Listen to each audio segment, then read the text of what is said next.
welcome to another Sanctuary Sunday. Sanctuary, yes, the day where I try to cover something other than war games. And today, we're going to the movies. This is a Kilroy Goes to the Movies episode, as well as the Sanctuary Sunday. And we are going to take a look at Jaws. Not only the movie, but the game. A game of strategy and suspense from Ravensburger. Now, Jaws the movie was a summer blockbuster. In fact, it might have been the first big summer blockbuster. It came out in the mid 70s, I think 74, 75 time frame, and basically kind of changed the face of summer movie watching. It was released in like 400, 500 movie theaters, which was kind of unheard of at that time to have such a wide release, and it really became a sensation. Not only because it was a suspenseful film, and kind of a horror film in the water, right? This is kind of man versus nature, and actually as part of this, I'm launching my nature playlist. So take a look at that if you want to see man versus nature, or mainly just nature. So there might be more nature specific games. Animals and plants and the environment. Yes, we're gonna go green there. So anyway, but here we're going blue or red in the water, I should say. With Jaws, as I said, it was after Jaws. Summer blockbusters became a thing. I'm not saying that there weren't big movies over the summer and that there wasn't big action type movies, but this kind of led the way to that. This is one of the earlier ones to really be so successful, so wide spread across the nation and the world for that matter, and really opened up, for good or bad, Hollywood to gearing blockbusters or action-packed movies for summer viewing. So that's why we get all that in the summer now, or at least one of the reasons we get all that in the summer now. Also, Jaws kind of made, this is at its heart kind of a horror movie of some sorts. I mean, the shark is the equivalent of some of our slashers that we see out there, and this kind of made horror in some respects somewhat mainstream. Normally horror was kind of relegated to kind of the B movie status and something that you wouldn't have widespread appeal or that much of a viewing audience, but this kind of opened some of those doors up as well. At least that's my opinion. So very interesting movie. In fact, it's weird because I was really young when it came out. I was probably too young to see it. I can't remember what the rating was on this. PG it looks like there, but I saw it later on and was never a really big. I think I actually, one of the first Jaws I saw was like Jaws 2 or something like that. But in the movie theater. But I wasn't a fan of this movie that much. But then the more I watched it again when I was a little bit older, and then I started reading about it. And I remember visiting the lot in California, the studio lot where they filmed part of it, and they had some of the mechanics and stuff. Talking about how the shark didn't work, and so they didn't show the shark at the beginning, and that actually worked out to be more suspenseful. I started to appreciate what this movie meant, and the acting in it. I mean, you have some great actors in there. I mean, the three main actors in this movie are really at the peak of their game, even though Robert Shaw was probably a little bit difficult to deal with, and might have been a little inebriated during his Indianapolis speech, but oh man, what a scene that was. And Richard Dreyfuss was excellent in this, and Roy Scheider. So I mean, you had some, those three really, whenever they're on the screen, they just ate it up. They ate up a lot of screen. Anyway, I like this movie now. I find this interesting. I find it, still holds its age somewhat well. Still interesting movie, and it spawned a lot of other shark type movies. Heck, we have Shark Week now, right? I mean, Shark Week's the thing, and those are B movies, maybe even lower grade if there is such a thing. But they all owe their existence to Jaws kind of breaking the waves, so to speak. There you have it. So that's Jaws. And I'm not going to spoil the movie. God, you probably should have seen it by now. And if you haven't seen it, go watch it. This is worth a watch. It's mid-70s, so bear that in mind. But it's still definitely worth a watch. And the game here, Jaws, does a really good job of recreating the movie. So I'm going to probably have a little bit of a spoiler alert because I can't really explain the game without talking about what happened in the movie, because the game really is the movie. Jaws, the game, is played on two boards. There's really two games in one. The first game is you're on the island, or you're moving around the island, and this is Amity Island. This is where it takes place. You've got your welcome to Amity Island there.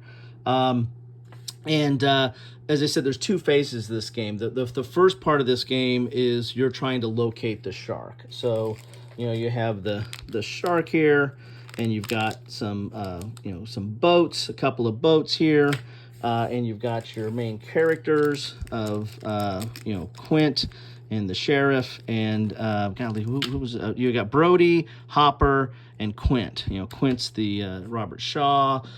Brody is Roy Scheider, and Hooper is the scientist, Richard Dreyfuss. And so you've got those three characters running around this island or on the boat, and they're trying to locate the shark. And what the shark is doing, the shark is, you're basically someone's playing the shark, right? So this is kind of a one against all type game.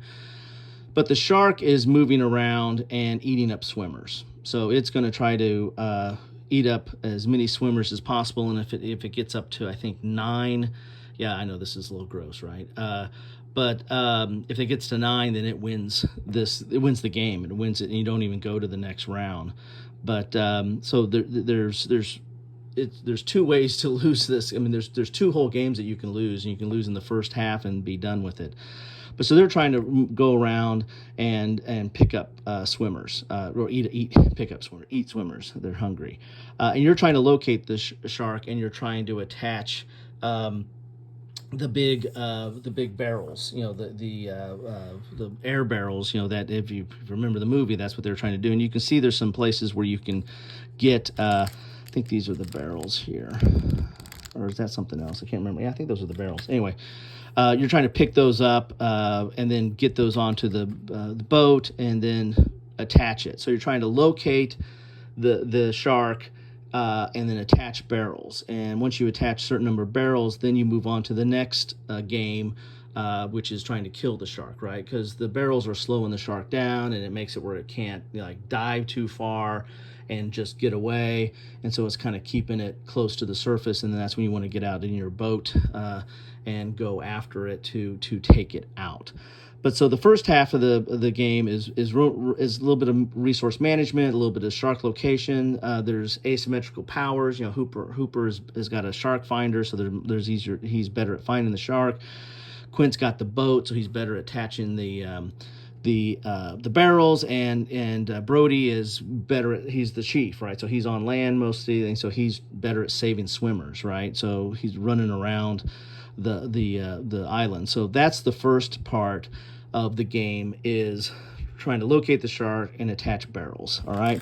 Then you get to the second half of the game. If you're lucky enough to get to the second half of the game, you get to the second half of the game, and you get the boat, the Orca, which is Quint's boat, and it's going to have different pieces of the boat, these different tiles that you put on here.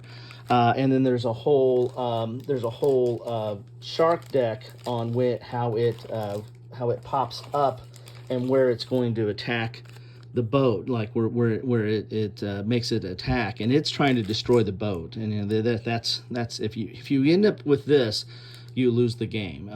So the way you lose the game in this part of the adventure, the second hack, or Act Two, I should say. It's like a movie. It's Act Two. Is if the boat's destroyed. So if you end up the board looking like that, you lose the game. If you're the three players, if you are, or if all three of the characters, Brody, Hooper, and Quint, if they're dead, then you lose the game. The only way to win the game is to do enough damage, and these are the combat dice that you're going to be rolling to try to do hits. Some of them have a couple hits, some of them have no hits, but you're trying to attack the shark and do enough damage to knock the shark out. And that's the game. So you've got 2 acts there. Let's look at some of the other stuff you've got here. This is the shark, and this is how you get to the damage. So you got to do 18 points of damage on the shark there. This is the shark for Act 2. Here's the shark for Act 1. He's got different abilities, and then if he gets up to 9 swimmers, then it wins the game. Here's the barrels that you're attaching to the shark. And then there's the different characters, and they have different abilities depending on the act. So here's Hooper, Act 1, what he's able to do. So he's got a little bit different abilities than Quint, Act 1, and then Brody, Act 1. He can use binoculars, he can close a beach, he can rescue a swimmer, stuff like that. And then you've got Act 2, what they can do in Act 2, all right? Now, all their abilities are in Act 2 are pretty much the same because they're all on the boat, they're all on the Orca, and they're all trying to do one of these things to end up attacking the shark. And if they get 6 hits, then they are out of the game as well. And this is the shark tracker. So this is where you're keeping track of where you're moving because you're doing hidden movement. There's hidden movement in this game. Especially in Act 1, where you're trying to move around the board and you're marking where you're at and what swimmers you eat, and they're trying to tell, oh, geez, where did we lose a swimmer from? Oh, they lost it over there. So it really does a really good job of recreating the feel of the movie. The first part of the movie is, hey, do we have a shark attack, or what's going on? We're starting to lose swimmers. Where are we losing swimmers? Where's that shark hitting at? So that's the interesting part here. Here's some of the tokens from the game. This is for Act 1 mostly. So you see some of the swimmers there, and some barrels, and then there's some other abilities here for the shark. So the only other thing I think I probably should point out, you got some event cards here, Amity events.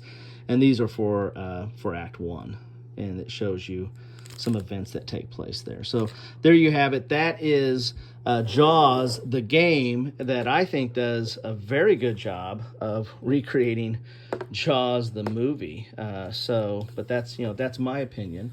Your mileage may vary, but love to know your thoughts on this, on either the movie or the game or both. We played this with my family kind of likes it. It's limited to 4 players because you got the 3 main characters in the shark. I had a family of 5 until recently. My 5th has gone away to college, but so we'll probably play this. But when we did play this, we generally enjoyed it. It was kind of fun getting into it, and it's not a very long game. I mean, you're really playing 2 different games in here. But it is, but they're not very long, and they're interesting. You've got a lot of different mechanics. You've got hidden movement. You've got resource management. You've got kind of combat. Trying to maneuver and take out. Put your characters in the right spot so they can potentially, take a shot at the shark. But then again, if they're all spread out, I mean, they're more likely that piece of the boat's going to get taken out, and if that gets taken out, you might get taken out too. So anyway, it's an interesting little game. I think it does a really good job of recreating the theme of the movie. So if you like the movie, and you like board games, this might be a fit for you. If you don't like the movie, then this game still has interesting mechanics, but to me, I like how the theme fits so well into the gameplay. So I don't know if the gameplay enough is enough for you if you're not interested in the theme. Anyway, that's what I have for you today on this Sanctuary Sunday Nature Edition. And Kilroy goes to the movies. Anyway, thanks all. Take care.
Thanks for watching.